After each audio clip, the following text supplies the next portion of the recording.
Assalamualaikum warahmatullahi wabarakatuh. Perkenalkan kami dari kelompok 1. Di video kali ini kita akan membahas mengenai Jurnal Manajemen Konflik dan Resolusi Konflik. Perkenalkan, saya Nabila yang bertugas sebagai moderator.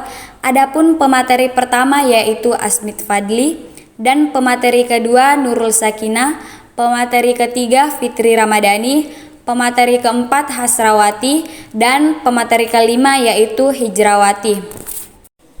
Langsung saja, untuk pemateri pertama dan pemateri selanjutnya saya persilahkan untuk memaparkan materinya.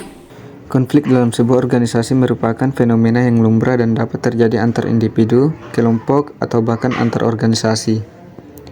Manajemen konflik yang baik diperlukan untuk mencegah dampak negatifnya terhadap produktivitas dalam iklim kerja. Ada dua jenis konflik dalam organisasi, yaitu yang pertama konflik terkait tugas atau positif dan konflik terkait hubungan atau negatif.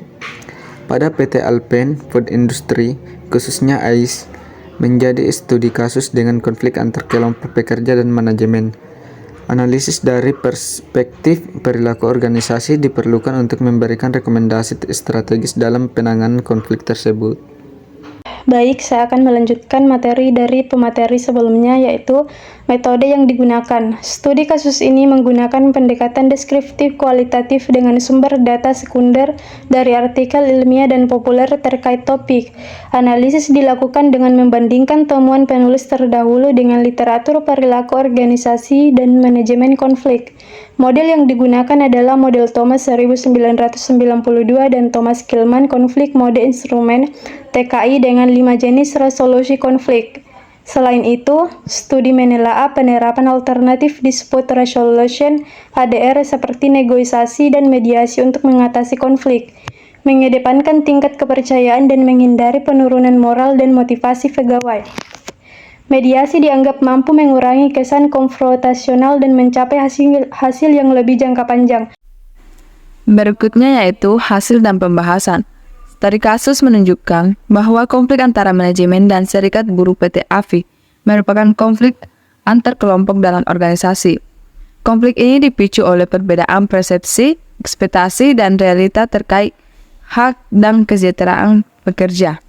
Dampak konflik melibatkan penurunan semangat kerja, demotivasi, dan gangguan produktivitas perusahaan.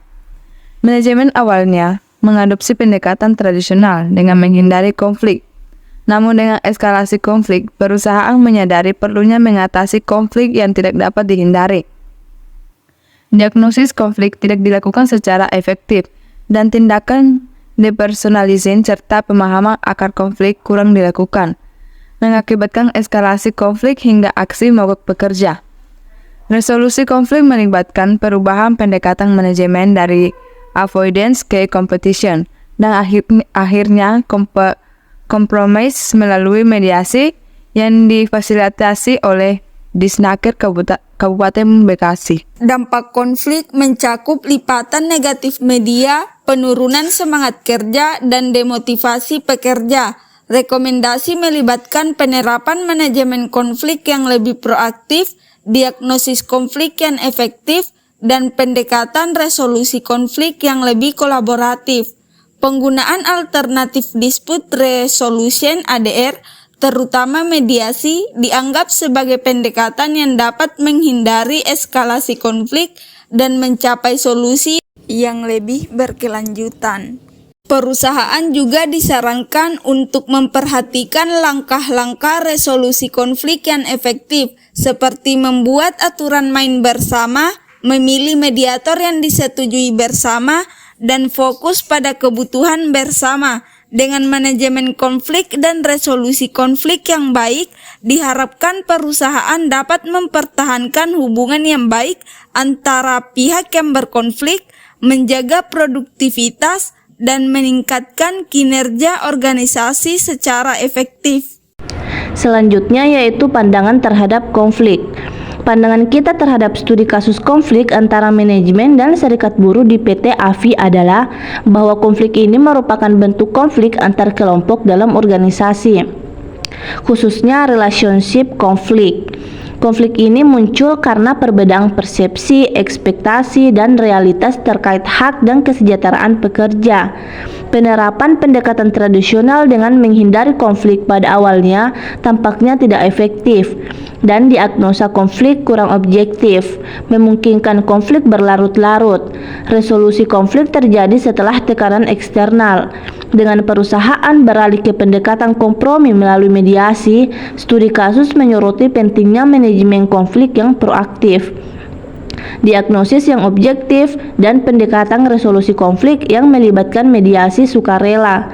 Dengan implementasi alternatif dispute resolution atau ADR, yaitu seperti mediasi yang tidak mengikat, perusahaan dapat mencapai solusi kolaboratif, menjaga hubungan, dan mendukung produktivitas perusahaan.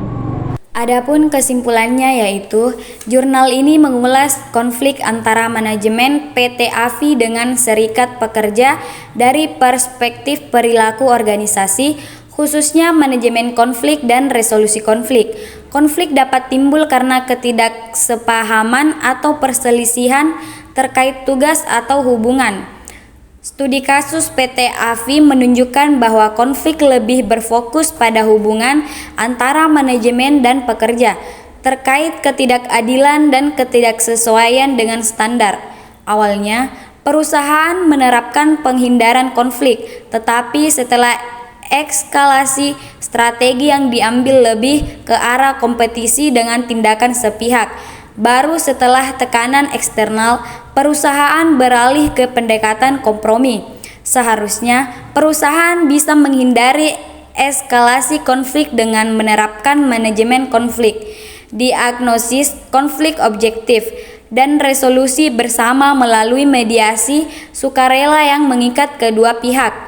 Penerapan alternatif dispute resolution atau EDR seperti mediasi yang tidak mengikat dapat menjadi solusi untuk mencapai resolusi konflik yang kolaboratif. Dengan manajemen konflik dan mekanisme resolusi konflik yang efektif, diharapkan perusahaan dapat menjaga hubungan antar pihak yang berkonflik serta mencapai produktivitas dan kinerja yang optimal. Itulah tadi pemaparan materi dan tanggapan dari kelompok 1 mengenai jurnal manajemen konflik dan resolusi konflik pada studi kasus PT AFI Ice Cream. Lebih dan kurangnya mohon dimaafkan. Saya akhiri dengan ucapan wabillahi taufiq wal hidayah. Wassalamualaikum warahmatullahi wabarakatuh. Thank you for watching teman-teman.